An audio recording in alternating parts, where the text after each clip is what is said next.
It's the meat industry's dirty secret, a way of turning the scraps too small to sell as a premium steak back into a juicy, plump eye fillet to sell for a premium price. So clever, you'll never tell. Not even an expert can. Before, you didn't even pick that as a join, though, did you? It doesn't even tear through the joint. A bit hard to tell, isn't it? Butcher James Faulkner runs Queensland Natural Beef Company, an organisation dedicated to using as few additives in meat from paddock to plate as possible.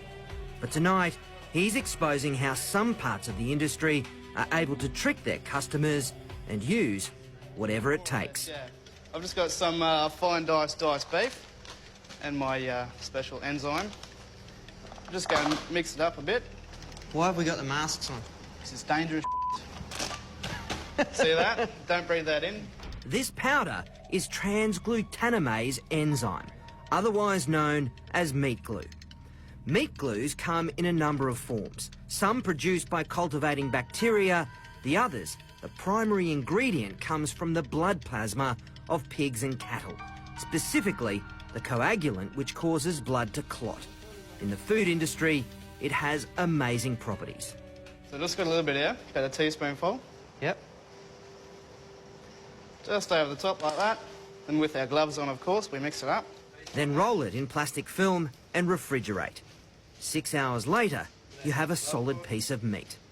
And essentially, you've got a reborn, rebirthed eye fillet. More or less, yeah. Ours uncooked is easy to spot the difference, but cooked is another story. Okay, so the meat glue one is on the right, and the real McCoy is on the left. And it's not just beef. Pork, lamb, fish and chicken are all stuck back together using this glue. It looks like one piece of chicken. It's unbelievable, isn't it? Yep. But hard to tell, isn't it? Particularly that. On the grill, it's even harder to pick. So that's the real McCoy. Give this a burl.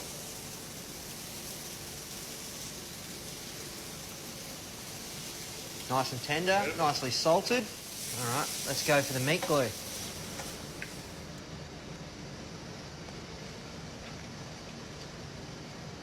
I can't tell the difference. Pretty good, but potentially dangerous.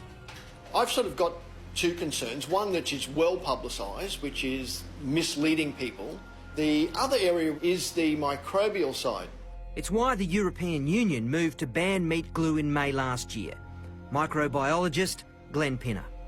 If this food is sold or represented as a solid piece of steak and you cook it rare, you're really leaving yourself open to get food poisoning. Once you glue two pieces together, it's difficult to cook thoroughly those parts that were on the outside but are now on the inside. The amount of bacteria on a steak that has been put together with meat glue is hundreds of times higher. We had no idea how guarded a secret this was until we started contacting restaurateurs and butchers to ask them about the use of meat glue. Many of them didn't want to speak for fear of upsetting their suppliers, creating bad blood in an industry that has become very clever at using this product. Are you just shaking your head? A little bit. It's unbelievable, isn't it? This cube roll we bought from a wholesaler that produces stuck-together steaks en masse. Their effort's so good, James, our butcher, couldn't tell even when it was raw. It's even harder in the restaurant, which are some of the biggest users of glued meat. And chances are, unless you're a vegetarian, you're eating it on a regular basis. But with current labelling laws, neither butchers nor your local eatery have to tell you you're eating chicken glued together with cow's blood or beef held together by pig. It's the same reason they can take low-grade meat and pump it with water and flavour to make it edible. Okay, so just after about a minute or two, we've got quite a lot of moisture out of there. And we've lost almost half a kilo. Then the practice of selling mutton as lamb and old cow as prime cut beef. Like this, so old, a meat grader said it was only good for pet mince. You've got yellow fat colour, really dark meat colour. It's definitely off a really old type of animal. In New South Wales, new labelling regulations have just been introduced to help consumers choose quality meat, but it's not compulsory. So for most of us, picking a quality piece of meat is still a shot in the dark.